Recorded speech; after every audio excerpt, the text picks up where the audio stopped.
আচ্ছা, যখন যে সরকার ক্ষমতায় যায় তারা স্বৈরাচার হয়ে উঠতে চায়। তারা সবচেয়ে বেশি বাধার সম্মুখীন শিক্ষার্থীদের কাছ থেকে। তারা চায় না যে শিক্ষার্থীরা স্বাধীনভাবে ক্যাম্পাসে জীবনযাপন করুক। তারা চায় তাদেরকে দাস বানিয়ে রাখতে চায়, কৃত্রিম একটা সিট সংকট তৈরি করে শিক্ষার্থীদের দুর্বল জায়গাকে আঘাত করে তাদেরকে বোকা বানিয়ে রাখতে চায়, তাদেরকে জিম্মি করে রাখতে চায়। আমরা বলতে আজকে আমাদের আবু বকর মজুমদার আমাদের সহযোগিতা বলেছেন, তিনি বলেছেন যে আমরা 1 সিট 1 মেম্বার 1 স্টুডেন্ট আমরা সেটা নিশ্চিত করতে চাই।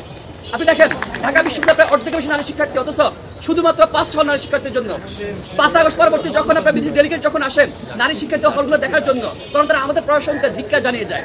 প্রশাসন সেটা একদম অবলোক প্রকাশ করে যে আমাদের ধিক্কার জানিয়েছে। যে এই যে গণমের মধ্যে মানে মনে হয় যে মানুষ রোহিঙ্গা ক্যাম্প আমার এমন থাকে না, একজন নারী শিক্ষার্থী কীভাবে থাকে। আমরা সেই জায়গায় বলতে চাই নারী শিক্ষার্থীরা, আপনি দেখেন নারী শিক্ষার্থীরা আর উপেক্ষার শিকার হবে না।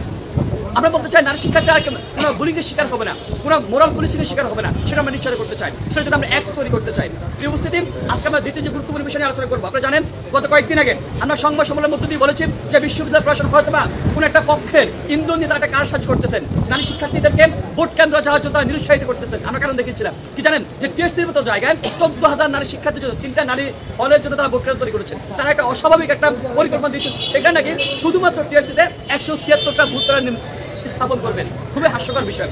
আমাদের দাবি পরিপ্রেক্ষিতে বিশ্ববিদ্যালয় প্রশাসন তারা হচ্ছে নারীদের 3টে হল টিএসসিতে একটা সুপ্রিম কামাটা নিয়ে গেছে, তাদের ঠিক পাশে কার্যালয় নিয়ে গেছেন, একই সাথে আপনার রোকেয়া হল অন্য জায়গায় নিয়ে গেছে। কিন্তু আমরা যে দ্বিতীয় যে দাবিটা জানিয়েছিলাম আমাদের বঙ্গমাতা এবং কুয়েত মৈত্রী হল, আমরা দেখিয়েছিলাম যে বঙ্গমাতা কুয়েত মৈত্রী হলের ঠিক পাশে সমাজ কল্যাণ এবং গবেষণা ইনস্টিটিউট আছে।